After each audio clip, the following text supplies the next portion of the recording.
Good morning সোনামা। আমার সোনামা ঘুম থেকে উঠে গেছে। আমি সোনামা। তুমি আমার সোনামা? কে ছেলে? পিচিয়ে এসে গেছে, পুকুর পিচিয়ে এসে গেছে। এবার আমার সোনামাকে একটু আচু আচু করে দেবো। কত হাঁচি হাঁচি হচ্ছে মা, একটু ভালো করে আচু আচু করে দিই। আজকে আপনাদের সঙ্গে একটা জিনিস শেয়ার করি।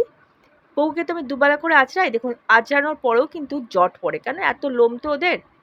তো এই দেখুন, এইভাবে জট যখন পড়ে না, তখন স্কিনটাকে আমি ভালো করে শক্ত করে ধরে নিয়ে উল্টো করে দিই, উল্টো দিক থেকে জটটা ভালো করে ছাড়িয়ে নিই। ছাড়িয়ে নিলে তারপরে সোজা করে আঁচড়াই। তাতে কি হয়, ব্যথার পায় না। আপনারা কে কে এইভাবে জট ছাড়ান আমাকে কিন্তু কমেন্ট করবেন। এই যে আমার মা আঁচু আঁচু হয়ে গেছে, আমার সোনামা রেডি হয়ে গেছে। সোনামা, একটু হাম্পি দিয়ে দাও, একটা হাম্পি। উলি বাবালে, উলি বাবালে, উলি বাবালে, আমি একটা দিই।